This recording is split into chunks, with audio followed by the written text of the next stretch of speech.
Broadcast just started. All right. Hello, everybody. I don't know how that happened, but here we are. So sorry, folks. I had a little bit of a problem with the software. Oh, no worries. No worries. Just so everybody knows, I believe all the folks who are on that are attendees are also seeing us at this point. So we're folks, you can hold on for a few minutes. We're going to start at the top of the hour. Thank you so much for joining. All right, I'm going to turn off my mic and webcam for the next 3 minutes. I'll see you all in 3 minutes. Okay, sounds good. And folks, I'm going to do the same. Looking forward to presenting, and we will get started in about 3 minutes or so.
Hello, everybody. Just wanted to let you know that we are here. If you're joining on the phone, we will be starting in just a moment.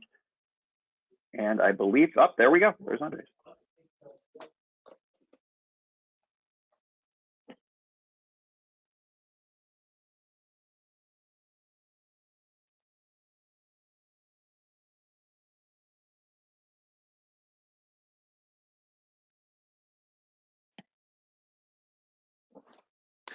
All right, folks, it is noon here in Durango, Colorado, so we're going to go ahead and start early so that we can save some time on the tail end for questions and get you all on with the rest of your day. On behalf of the Conservation Lands Foundation, thank you all for attending, registering.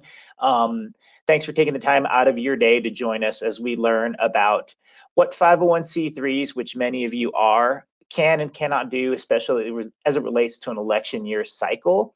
And this webinar in particular is very exciting, and it's one that I really do sincerely hope that you take information from, ask questions on the tail end, but most importantly, share, whether you're sharing the recording or sharing the knowledge learned here, because this is more than just protecting land. This is more than just, you know, your political issues rising to the top and your preferred candidate winning. This is democracy at its basis. This is us getting people across the country to engage in the democratic process, regardless of how they're going to vote, who they're going to vote for.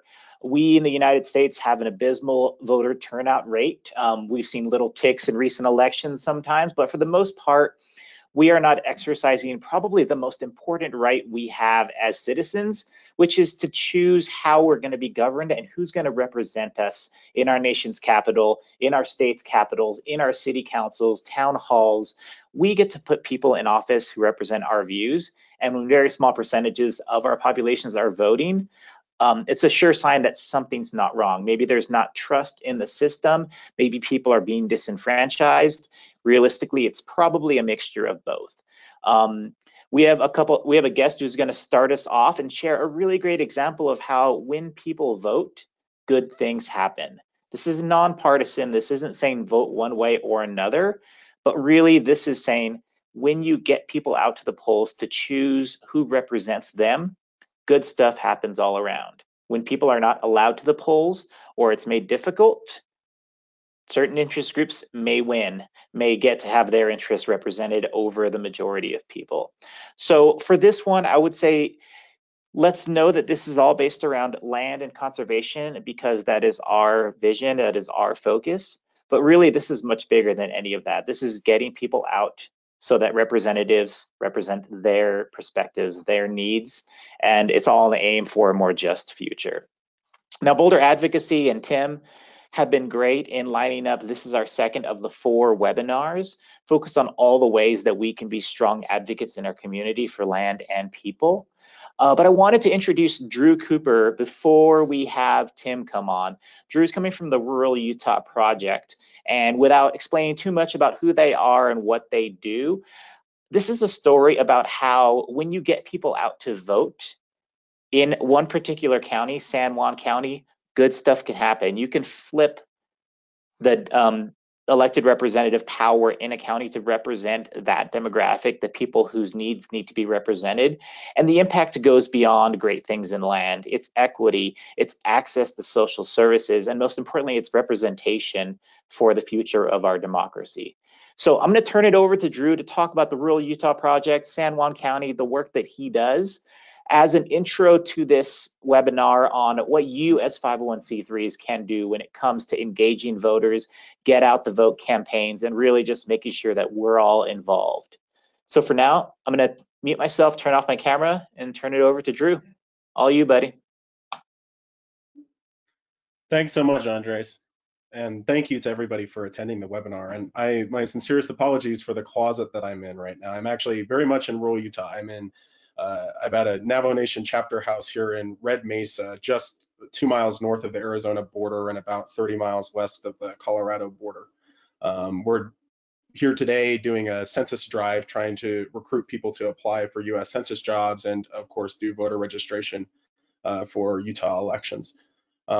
Like Andre said, I work for a nonprofit called the Rural Utah Project. We're a 501c4, actually, founded in 2017 by a group of people who live in southern Utah who have long been frustrated, feeling as though especially those elected representatives elected at the local level do not reflect the will of actually the majority of people who live in southern Utah.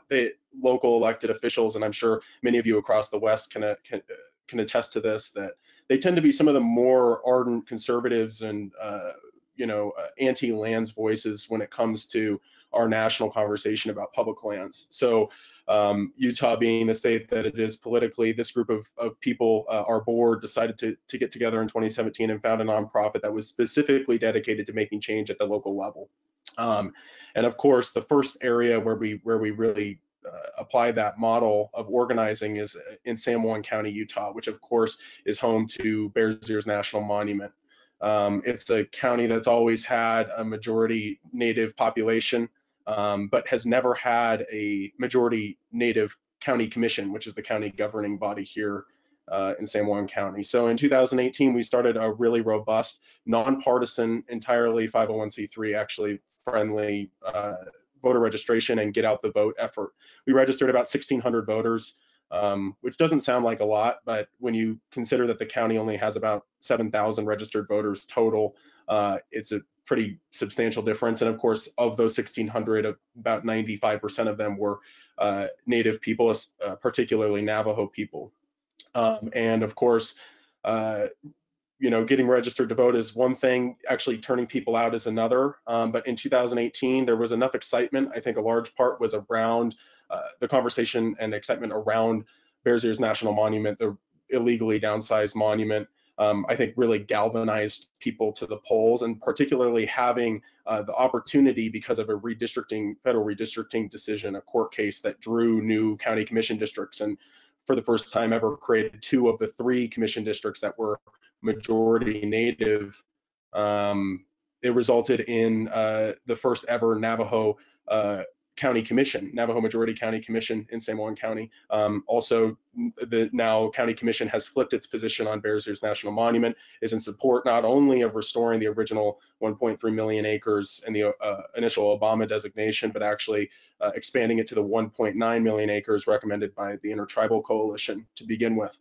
And of course, we're really excited because in 2018, it was unprecedented voter turnout. In a midterm year, 73% of voters turned out to vote in San Juan County, which is really historic. And so we're continuing to build on that success. We fought off an attempt in 2019 by some reactionary folks on the northern edge of the county who are white folks, white Republicans, who tried to call for a new election and draw new districts essentially for the county commission. And even in that election, in an off year 2019 election, when no one was used to voting, we saw almost 65% voter turnout. So we're really excited about how voting has become voting is much more common here now than it was, and our registration percentage is really high. So Rural Utah Project is also continuing our work into some other southern Utah counties, and really exciting. We're just announcing this year into 2020, we will be expanding. Our field director, Tara Benali, is going to take up the lead on a rural Arizona project to continue our registration efforts on the Navajo part of Arizona. So we're excited to see what kind of change we can make there as well.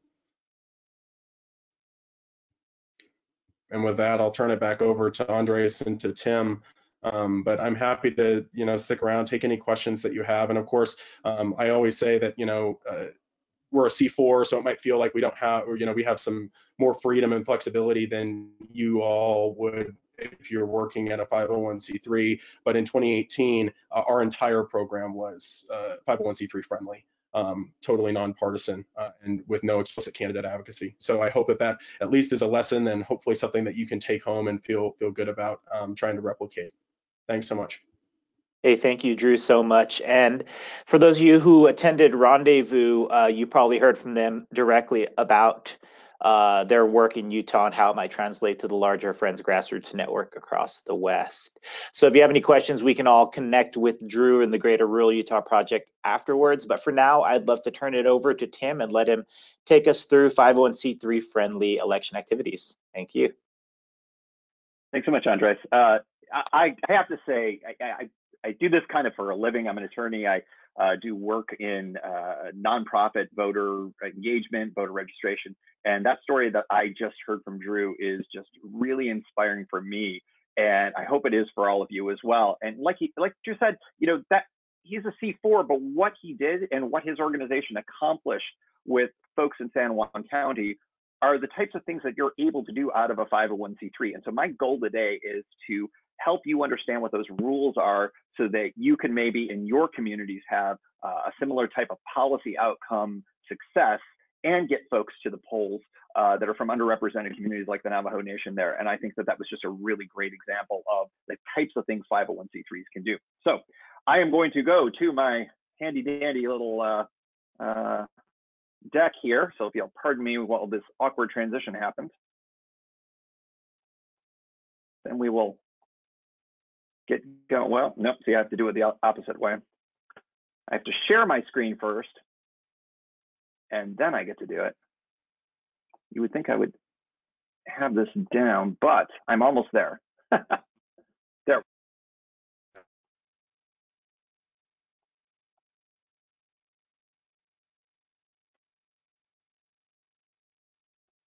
Sorry, folks.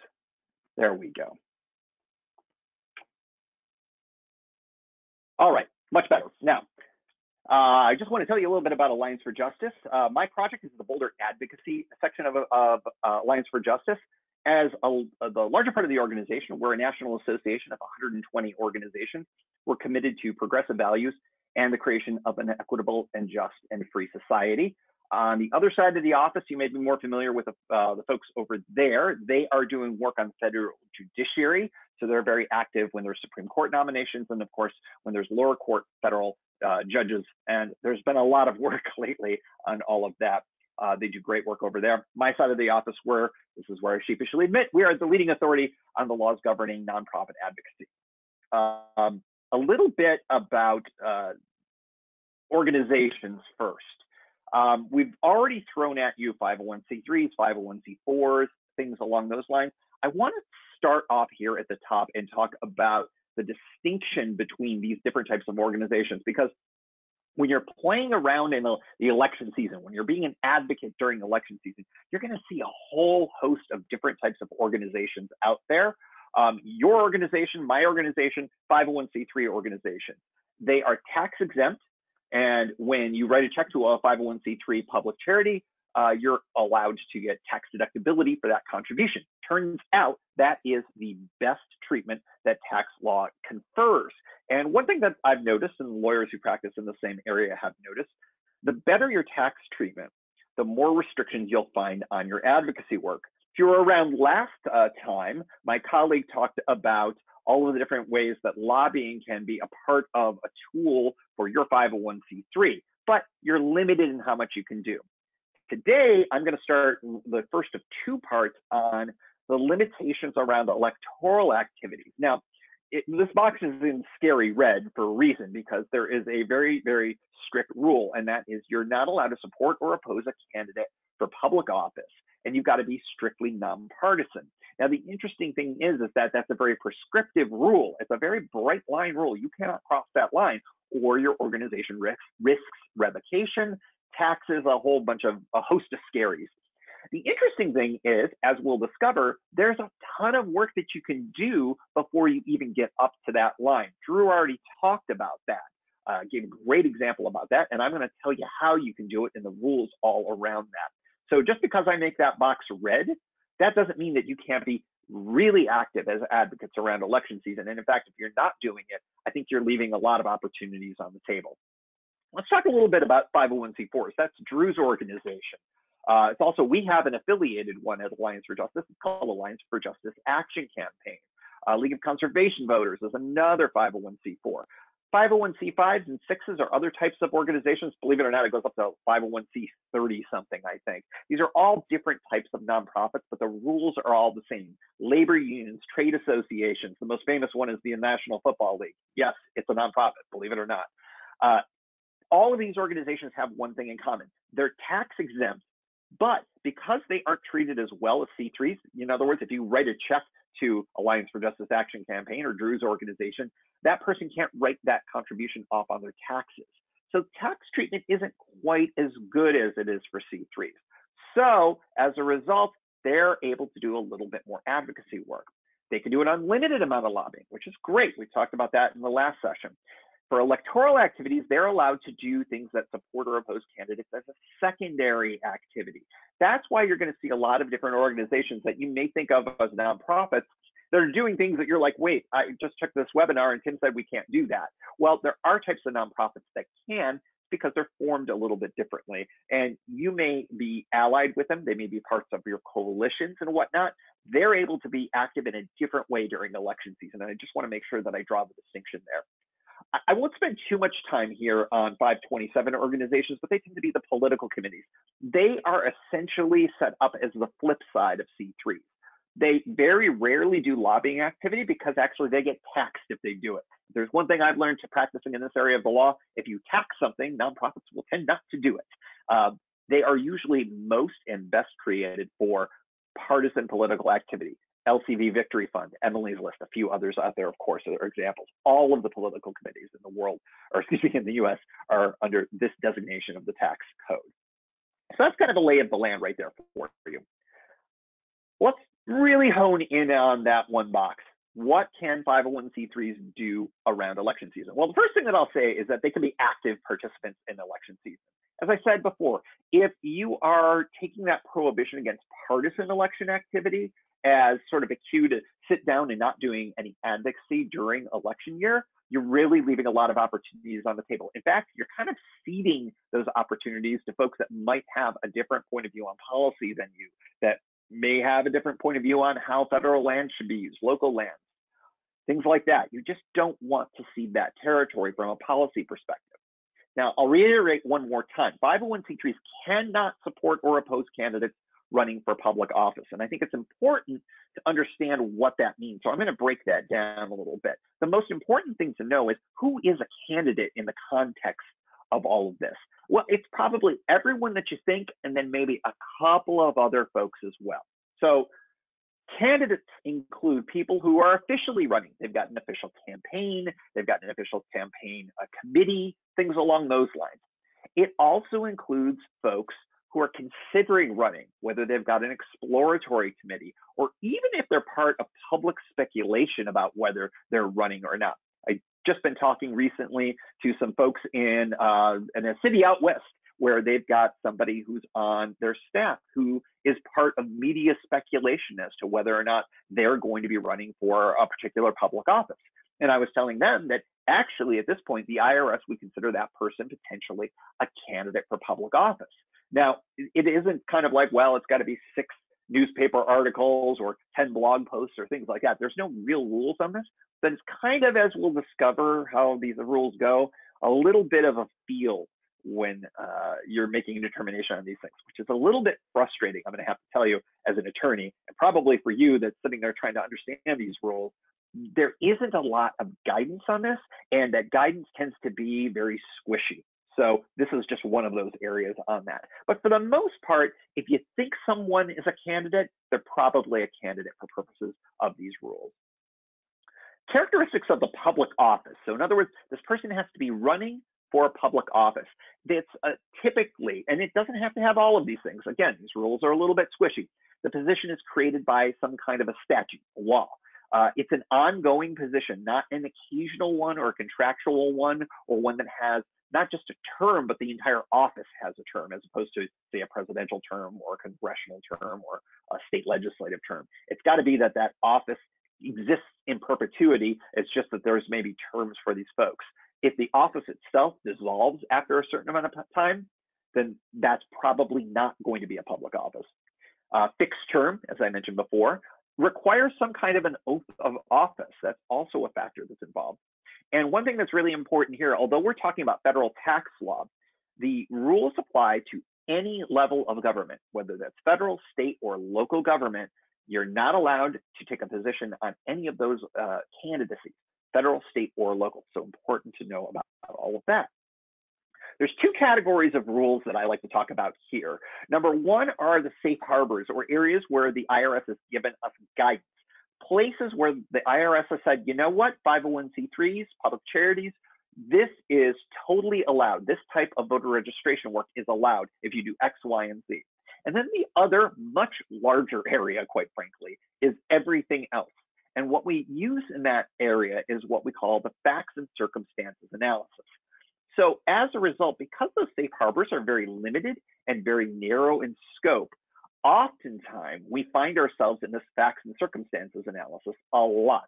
And again, squishy area of law. So I'm going to try to do my best to underscore how this all works and how the analysis goes. But let me start with a cartoon that I think pretty much sums up my entire life and my legal practice. Hey, this magic 8 ball just keeps saying, it depends. Oh, that's the special lawyer edition. That is kind of how all of this law works. It is very much a scenario where I get a question asked of me, and somebody says, hey, is it okay if I do this? And I will say, it depends. Why? Because so many factors exist in the analysis of a facts and circumstances analysis that if someone comes to me with a hypothetical, I actually usually need to know a lot more to be able to kind of give a basic analysis as to whether or not something is risky or non-risky. So if this feels a little frustrating for you, that's kind of normal, because this is a strange area of law where it's not just elements that you fill in and say, if you've got all the elements there, like in the lobbying definition, you're lobbying or you're not lobbying. Here, again, very squishy. Here are the some of the facts and circumstances. Now, where do we get this all from? The IRS enforces this law, right? So over the years, they've given us some limited amount of guidance in terms of revenue rulings and enforcement actions and things like that. And so we as attorneys who practice in this area have come up with this list that essentially is a way of determining through the facts and circumstances analysis whether or not something is risky or not risky. It's very rare that you're operating in this zone where you can kind of definitively say, you know what, that's absolutely over the line, or that's absolutely safe. What we tend to be able to only do is to talk about whether or not something is a green light, yellow light, or red light. And I'll get to that in a second, and just in terms of how I describe the risk of an overall activity in this area, right? So good facts, things that tend to suggest that a C3 is acting in a way that the IRS would say, yeah, no problem. There's no references in their communications to a candidate or an election. The timing of the communication is not because of an upcoming election, but rather it's because of an external factor. Maybe it has to do with a piece of legislation that's before a legislative body. Maybe it's something different. External factor.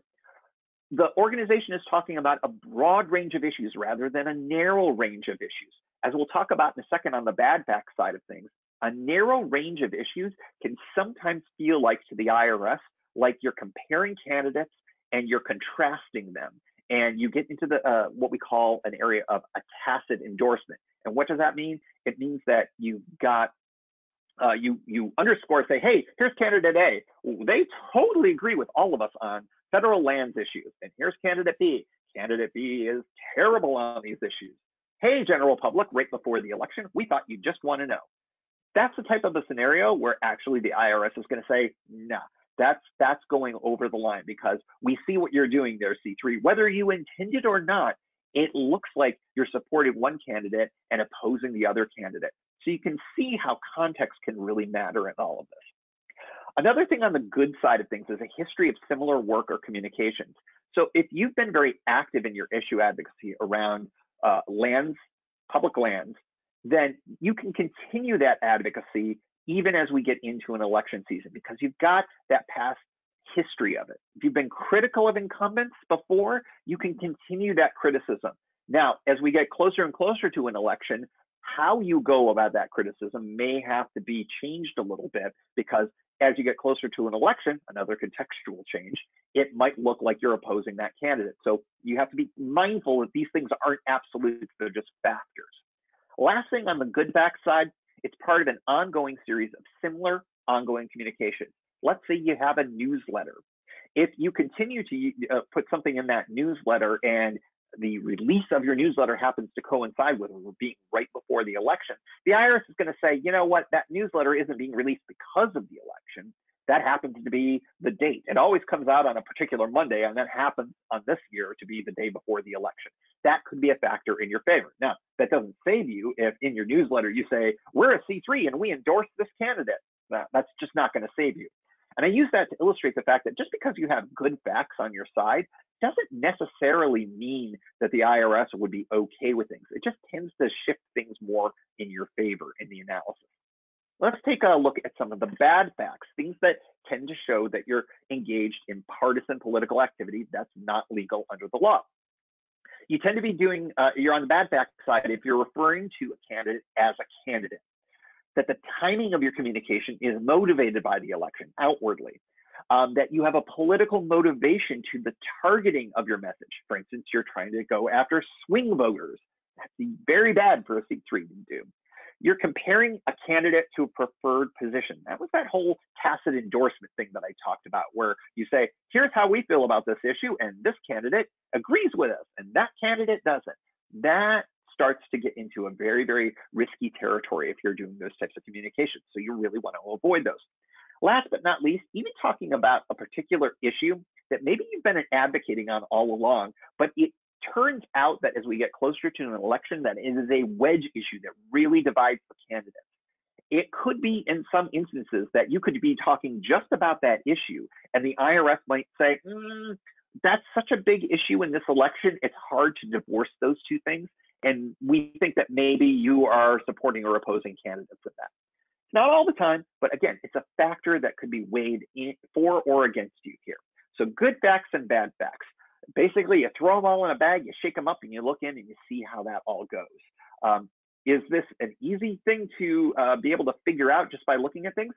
It can be. It can be sometimes. But again, my magic 8-ball often says it depends. So everything is really important. Some communications, as I've discussed, are riskier closer to an election. This is the most important takeaway that I want from all this. Context really, really matters, but intent does not. So you could be a 501c3 that's going out there absolutely not intending to engage in any kind of activity that's supporting or opposing a candidate. But if you talk about issues in, and I'll say the wrong way, just relative to how this thing would be enforced against you, we'll call it the wrong way, the IRS could interpret that as being supporting or opposing a candidate, even if the intent wasn't there. So that's really, really important. The IRS does not have to show that you intended to influence the election as a C3, just that those factors are there, and it has to come up with that determination through the facts and circumstances analysis. Okay, so what does that all mean? Well, it's a risk assessment time. And as I kind of alluded before, I like to use a stoplight to talk about this analysis. Green light, low risk. That means it's kind of the types of things that are relatively safe. Maybe there's a factor or two that's against you, but overall, it doesn't look or feel like you're supporting or opposing a candidate. Yellow means you're in an area where it can go either way. And maybe if you are a risk-averse organization, it's something you'll want to either alter the communication or avoid it altogether if you really are risk-averse. Red light, I'm going to say that that tends to be a situation where you've got to be very, very careful as a C3 to even consider such a thing. That's an area where I would, if I was giving the risk analysis, saying that it's likely that the IRS could consider that to be over the line. So this is sort of how I'm going to be going through a couple of the examples here, and how I'd like to give it for any example or any hypothetical that is thrown at me. I tend to give a green, yellow, or red light type of analysis to all of this, and then explain why, just so that you all understand how I approach these things. Now, when it comes to communications, it's really important to understand, especially in modern day elections, that social media, it counts. And I say file under should go without saying, but any of these rules that I've talked about, they apply on social media, they apply online just as much as they do in person or in broadcast or in any other context. Online social media counts, so you've got to be very careful about that, especially because of the nature of retweets, likes, and links. The IRS considers anything that you retweet, you like, or you link to be considered appropriated by reference. In other words, it's as if you said it yourself. So if you retweet or like something that is across the line, the IRS will say, it's like you said it. So be sure you know what you're liking, retweeting, and linking to. Everything is a part of your message. And you want to be particularly careful when you are linking to non-501c3 organizations, because they can do things that you as a C3 cannot. Now, we heard an example from Drew today where 501c4 organization was doing a nonpartisan get out the vote voter reg type of work. Well, that's okay for you to be involved in, because if it's nonpartisan, it's fine. They can do nonpartisan things and often do. Heard a great example there. But since C4s and unions and other organizations can do partisan stuff, you want to be very careful not to link to anything that's talking about partisan things at any time in any way, shape, or form. Here's an example right here on a recent retweet from Conservation Lands Foundation. This was a retweet of the Natural Resources Committee. And it says, breaking, chair, and says the names of the representatives who are involved with the Natural Resources Committee. They're calling on the Interior Department to stop the proposed sale of more fragile Arctic landscapes to the oil and gas industry. So this is a retweet. Now, these are all elected officials. Many of them, this was done January 23rd. All of them are up for re-election to the extent, unless they're retiring. I actually don't know the answer to some of these folks. But let's assume all of them are running for re-election. Is that a problem? Well, I think in this instance, the answer is no, this is absolutely fine to retweet something like this. It's an official congressional committee, and these folks are using their official congressional accounts. This is pure policy. This is policy advocacy that you can continue during election season. So this is absolutely a green light. This is exactly the types of things that you should be able to continue to do during election season. Remember back to the good facts column, one of those things was continuing advocacy that you've already been doing. You've got a history of similar advocacy. So you're allowed to continue it so long as other factors don't muddy the waters a bit and make it look like you're supporting or opposing anybody as a candidate. Here, very clear example of policy work, has absolutely nothing to do with candidacies or elections, absolute green light. Following and friending on social media is a really big deal. Obviously, it's kind of the crux of how it all works. You want to be really mindful of who your organization or what your organization is following and friending. If they are non-C3 organizations, again, you could be getting pulled into conversations or topics that are off limits for you as a 501c3. Organizations that do non-electoral advocacy, probably okay. So it's a C4 that doesn't do anything that's supporting or opposing candidates, no problem. You should be all right with that. But if the organizations are purely partisan, it's probably not okay. So a 527, a political committee, a candidate that is running in their account, you really want to stay away from that as much as you can. Official accounts versus candidate accounts. This is a really important one that I'd like to spend a little time on because I get this question a lot.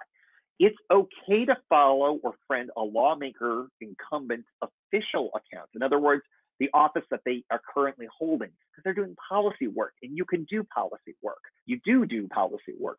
It's very risky to follow them if they've got a candidate account. Let me throw a couple of examples at you right here. Elizabeth Warren.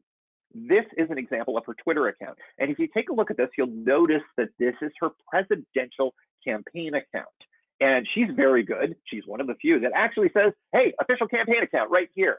And I think that that's really helpful because when you see that and you're a C3, you're really, even if you're working with her at the Senate level on any of a variety of different issues, you really don't want to be following her presidential campaign account. Why? Because it looks like you're supporting her candidacy. So don't follow that account. But if you are working with her on any of a variety of issues or any candidate that happens to be running for election, you want to take a look at their official account. Remember that tweet that was retweeted back a few slides ago?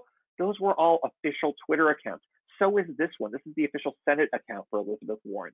So be mindful of how you handle your social media. Utilize it in the right way. Make sure you're following and friending accounts that are official governmental accounts as opposed to candidate accounts. Much safer, much better for you. These are the basic topics now that I've given you an overview on all of the rules that have some official safe harbors that I talked about at the top and other areas that I know you're going to want to be potentially active in. So we cover them all over the course of the next 2 weeks. Today, we're going to cover the first two. In a few weeks, actually on February 18th, if you have not registered yet, Rules of the Game Part 2, that is going to be covering issue advocacy, voter education, candidate education, and a couple of other issues as well. So stay tuned for all of that. If you're finding this to be helpful on the voter reg, get out the vote, and voter protection issues that I'm about to cover, then make sure you're registered for the next one on February 18th. And we can probably give you a heads up on that or send out a new reg link if you haven't done that at this point. So let's start off with voter registration and get out the vote activity. We've got a great example of that from Drew at the top here. What is voter registration? It's, as you probably know, enlisting voters who are unregistered to get them to register the vote. Get out the vote, what is that? Or I'll say GOTV a lot, that's get out the vote. Anything that gets people to the polls, or if you're to vote by mail, or if you're in some kind of an alternate voting district, any way to get them to get their ballot in officially. You've got to keep in mind one permissible goal, and only one permissible goal as a 501c3, or if you're any type of other entity doing nonpartisan get out the vote work or voter registration work, and that is you're only able to encourage people to exercise their right to vote. You're not allowed to do it in a way that is meant to get them to vote in a particular way for a particular issue or for a particular candidate. Now, I will say you are allowed to do it if there's a ballot measure. You're allowed to do that for ballot measures, but not for candidates. Ballot measures, as my colleagues talked about the last time in the last session, that is technically lobbying activity. You're allowed to do it. You can engage in it. If it's important for what you're doing, you should do it. get out the vote, voter reg that has to do with candidacies, you got to leave that to the C4s. You got to leave that to other organizations. You can't do it as a 501c3. The interesting thing about all that is that sometimes nonpartisan get out the vote efforts can have positive policy impacts down the line. That's because you're able to do things in a real broad way, in a real civic-minded way to try to get folks generally to the polls. Sometimes that ends up being helpful for you, as we learned at the top of the hour here. You're allowed to target your messages. So it's permissible to target activities as long as it's in a nonpartisan way with nonpartisan criteria. In other words, you can't do things that support Democrats or Republicans or independents or whatever. You're able to target location. If you're just trying to get folks out in your area of coverage, that is a permissible nonpartisan way to target your activities. You're also able to do it via audience, your members, your constituency. That's all okay to target that. You don't have to be just as broad-based. You cannot, however, target based on how a group votes. So if you get a list that's of all of the Republicans in your district, you can't go out there and try to get all the Republicans to vote, or all the Democrats, or all the independents. That's going to be problematic for a C3. It's probably going to get you tagged by the IRS right away, because that's really crossing line. That's full-on red light situation. But you are allowed to, and this is really important, and this was the example that we had before, you're allowed to target because of a disadvantaged, or more importantly, underrepresented group in your area. Drew's example got a lot of folks from the Navajo Nation to be able to get registered and out to vote. That is perfect, nonpartisan, get out the vote and voter reg type of activity. It's absolutely fine. It has a stamp of IRS approval. This is, remember how I talked about safe harbors? This is an absolute safe harbor for you to be in. So common interest or problems, underrepresented communities, all sorts of things like that, absolutely fine for a 501c3 to engage in. When you do this type of work, you've got to make sure that you don't run afoul of that list that I had earlier. Remember I talked about the good list and the bad list? Well, something that's on the good list was talking about a broad range of issues. When you do your voter reg work, you don't want to be super narrow in how you approach things. You want to talk about a lot, 2, 3, 4, 5 different topics of issue in terms of your communications around it. You don't want to talk about one narrow slice of policy. That tends to be looked down upon by the IRS. You don't want to suggest a correct position. So you don't want to make it seem like that you're only registering voters, for instance, to agree with you on one particular way. That actually will be problematic from an IRS perspective. Here's a great example. And in fact, this comes directly from an IRS revenue ruling. Vote green, register here. That is actually not going to be allowed. Why? Because the suggestion here is that you're only going to be registering folks who agree with your position on environmental issues. That's not going to be allowed. There's other ways to message things in a similar way, or use similar messages in other contexts that would be okay. But if you're just setting up a table and saying, essentially, the only people who need to apply here would be people who agree with us. That's just not going to fly. Also, by the way, there's of course a Green Party as well. That's another reason why that might be problematic, because that suggests that it's supporting one party in addition to maybe just a particular slice of issues. Here's another example here that I want to throw at you from our green, yellow, red light perspective. You can have an impact on the decisions affecting your life. Register to vote now.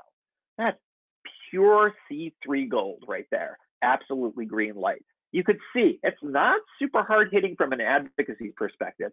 And what we'll notice is that we're not being advocates as much in this realm in terms of voter reg or get out the vote. We're leaving that in a different type of communication. They tend to be a little bit softer in terms of how you communicate things. So yeah, they're a little bit broader. They're a little bit less hard hitting on issues. Why is that? Because we want to avoid making it seem like we're only accepting certain types of voter, or only type of voter need apply is a very specific narrow type of voter that's going to vote our way. Let's get out, speaking of, let's get out the pro-choice vote, or let's get out the pro-environment vote, or let's get out anything like that. That's going to be a red light. Why? Because it's suggesting that you're only going to register folks who agree with you. That's off limits when it comes to these rules. Take a look at another example here. They used to say women couldn't vote. Now they say we won't. Women count, vote Tuesday, November 3rd. this is a great example. Now, it used to be back in the day that women voted in lower numbers than men. So this used to have the argument that it was an underrepresented group of voters relative to the whole. Well, that's sort of flipped around now, but this is absolutely still an okay type of message for 501c3s to do, because it doesn't suggest voting a particular way. 3 more examples for you here, just to kind of flesh this out a little bit more in terms of risk assessment. Let's see, we've got exercise your right to vote. Well, alone, that would actually be okay. But if we look at the symbol in the middle, it is a donkey, although there are some folks who I've shown this to in the past, they're like, it looks like the state of Florida with ears. But it is actually a donkey, which is a symbol of the Democratic Party, of course. So that's definitely a red light. You can't do anything that suggests to anybody that you're supporting one party over another, and that one definitely does. What about vote public lands and waters? Well, that one's really interesting. I'm going to give that one a yellow light because I think in some contexts that can be risky. I think in other contexts it can be fine, and that's going to be, magic 8-ball time, shake it up. It depends on what are the other factors that are going on around you. When is this being done? What are the issues in surrounding the election that this is being communicated about? That one is a little bit more of a yellow light. So we can talk more about that later in your questions if you've got them. Your vote counts. Well, that's as green light as it gets when it comes to C3 activity.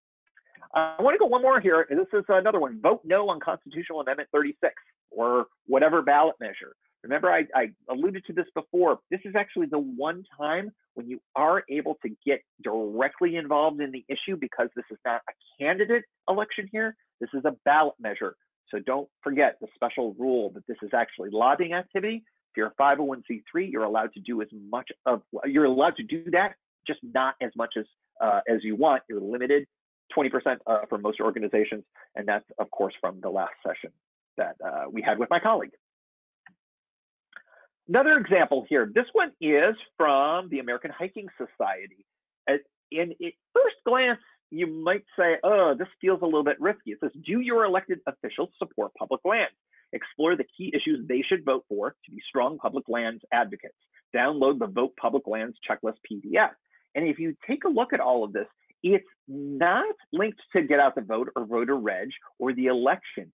It's actually just talking about the issues.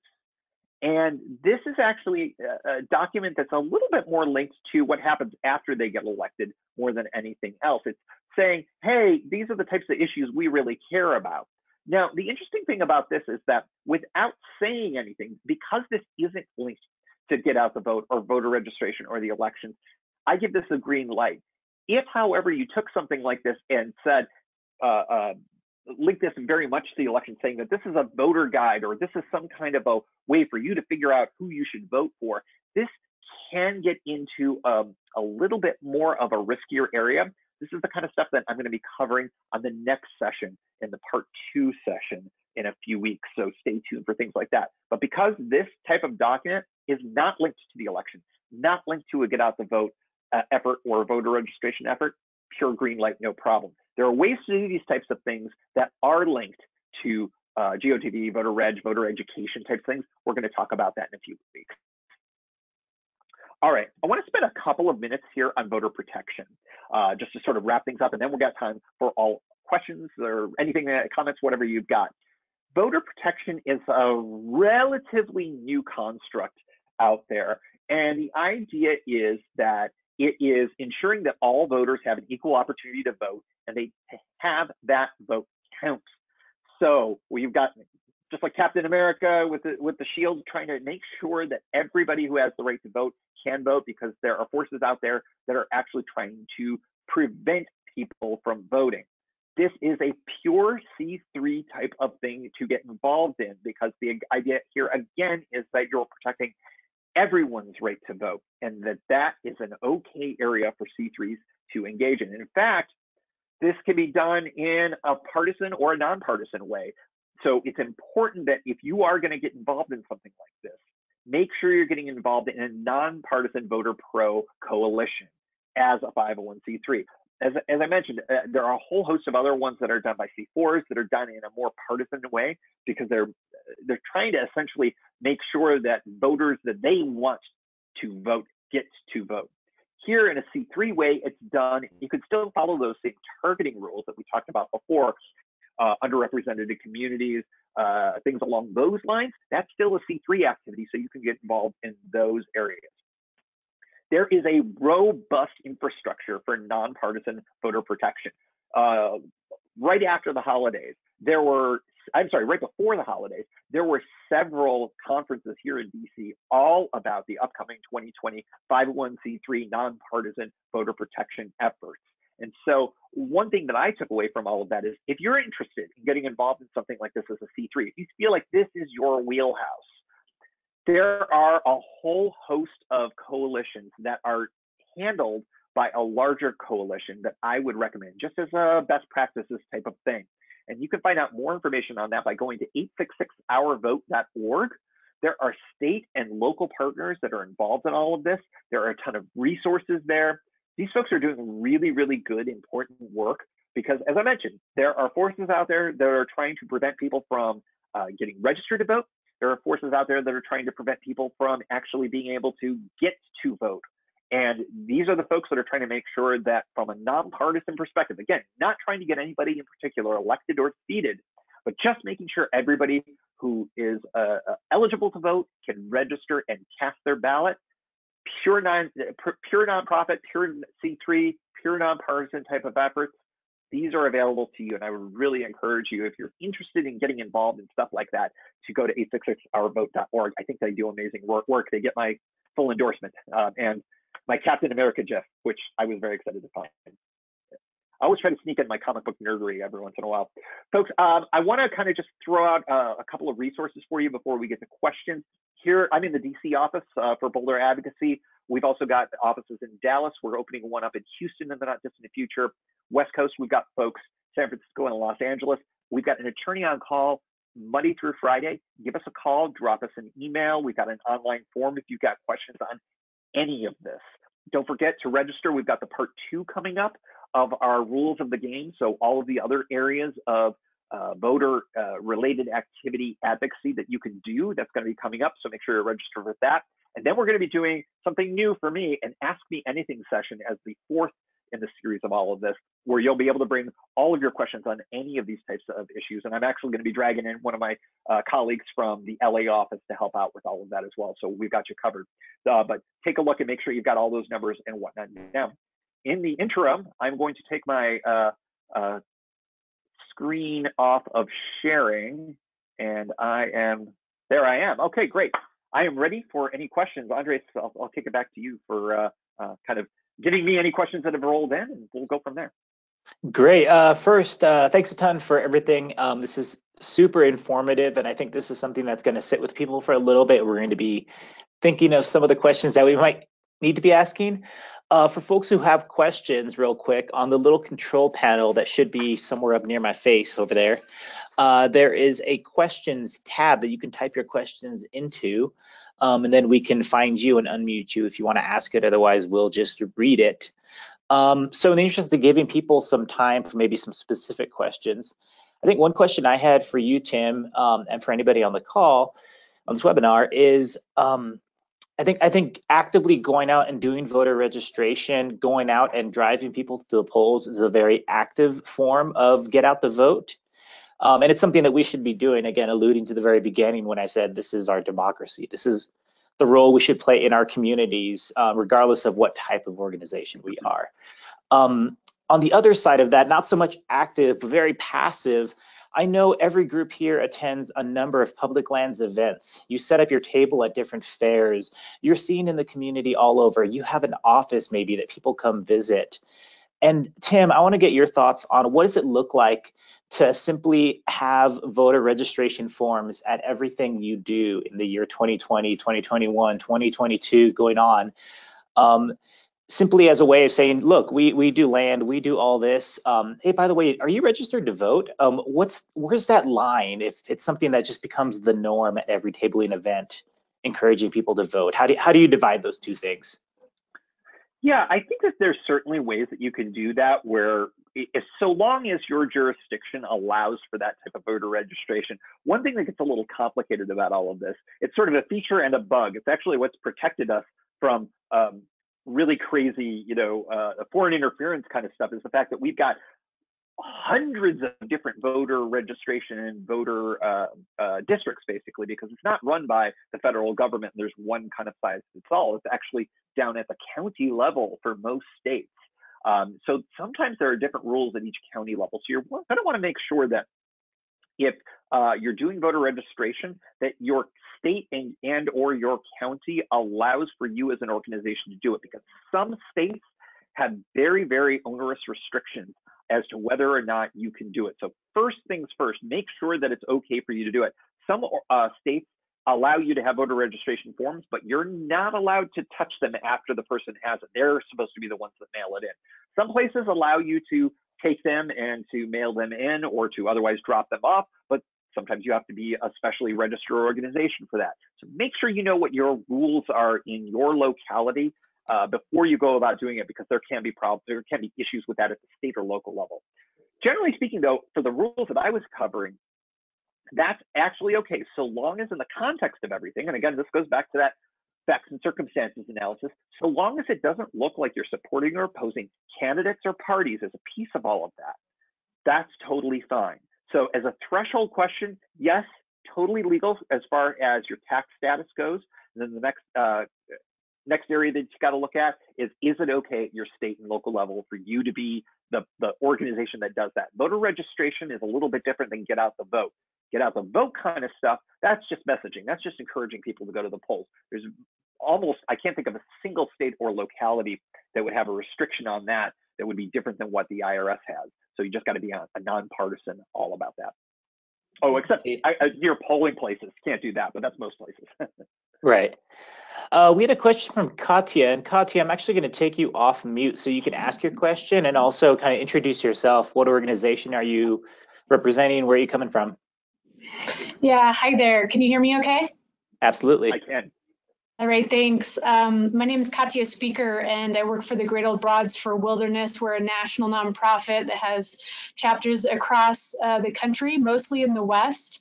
And a lot of our chapter leaders are interested in inviting particular candidates, as in single candidate, to their chapter meetings to ask them about green issues or public lands and how they feel about that. We weren't always sure if that was considered a green, red, or a yellow. Yeah, it's a great question, because, and often you'll get candidates who it'll be the opposite, where the candidates will want to come to your constituencies and to your meetings and things like that. So I'm going to be covering this in more depth in a few weeks. So I would definitely encourage you to come to the part 2 to talk more about that, about convenings.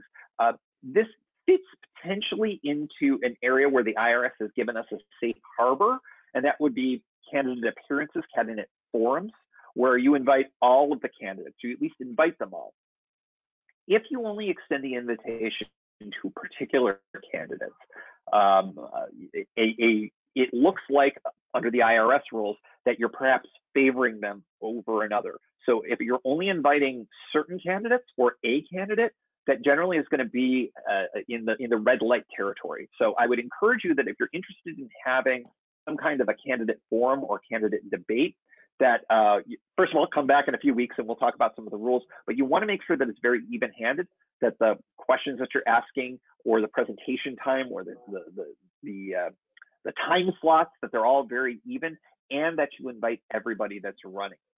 The trick comes in, let's say that you've got 2 candidates running for a particular office. One candidate says enthusiastically, yes, I'm coming. And then the other one says, not interested. That's actually a really open question. We're kind of at least in a yellow light territory there, because you could conceivably have the event and say, well, invitation's still open to the other side, but you're still giving one candidate the platform that isn't going to be accepted by the other. The IRS is a little bit dodgy on all of that. So it would be a question of how much risk are you willing to take as an organization to have that candidate event. So hopefully that was a lot of me talking. Hopefully that's helpful, but come back in a couple of weeks and we'll flesh that out some more. Thank you. I'll be there. Right. All right, we'll sit here for just a moment and see if there's any last minute questions. And it looks like there might be. I can't see who wrote this question, so I'm gonna read it out loud. Our 501c3 has chapters across the country, and many of them want to invite. Oh, we already got that. Never mind. This one's from Robin Cascade. Robin, I'll just go ahead and unmute you. Oh, you're having issues with whether you're connected, so I'll just go ahead and read your question to make this quicker. And Tim, if you can beat me to it. There we go. I can read it. Actually, oh, you got it. Go ahead. Yeah, our organization has been advocating for a public lands bill for over a year. One of our senators has not yet come out for or against the bill and is an incumbent in the 2020 election. We've been targeting this senator for support throughout his term.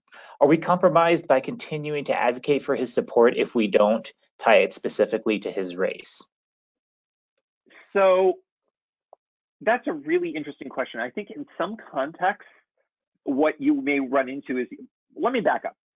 The normal rule here is you're not allowed to look like you're supporting or opposing a candidate. However, what you've got here is actually very helpful, because what you've got is a very particular issue that you're trying to get a bill passed, support a bill, and you haven't gotten an answer yet, right?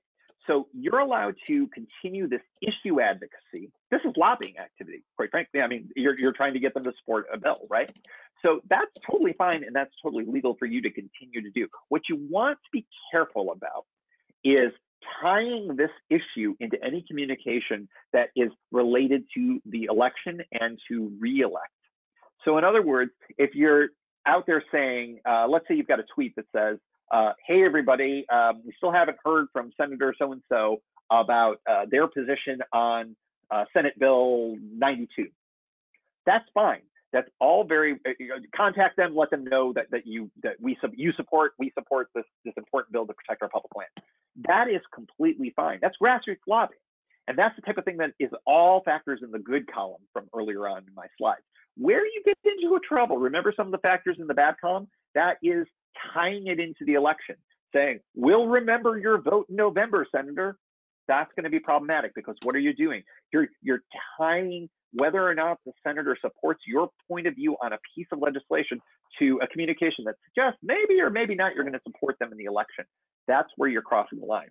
So what I would encourage you to do is keep doing what you're doing at the volume that you're doing it at, meaning you're allowed to be aggressive. You're allowed to keep pressing and keep asking this senator for their support for this bill all the way up to the election. Be careful as we get a little bit closer, because again, context matters.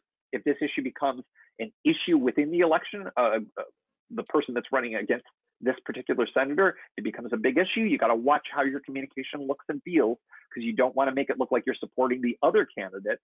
So be mindful of all of that. But issue advocacy, you can keep rolling into the election season without a problem, as long as everything is tied to the issues, but not to the election. And we're going to spend some time on this in the next session as well. So I encourage you to make sure you're registered for that as well. I keep pitching that part 2, Andre. So I hope that's I hope we get lots of people for that. All right, I think Drew has a question here.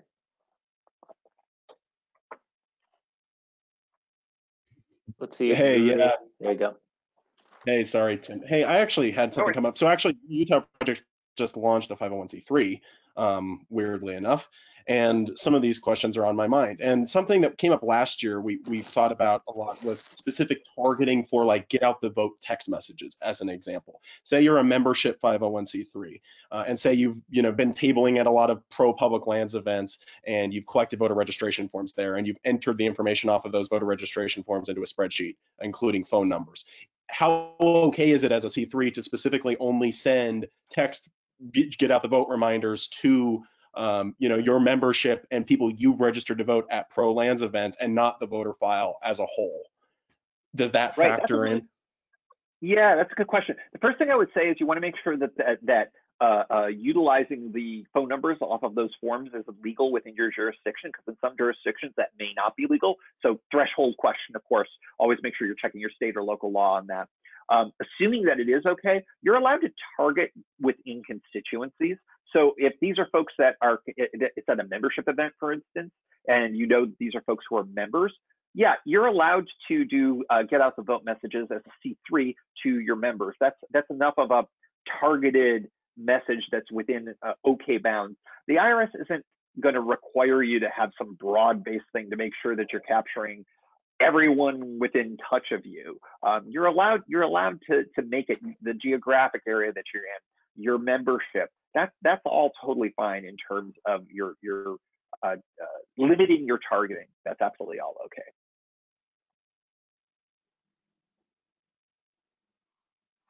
Cool. Thanks for that, Drew. I really appreciate it. Folks, we are coming up. We just passed the hour.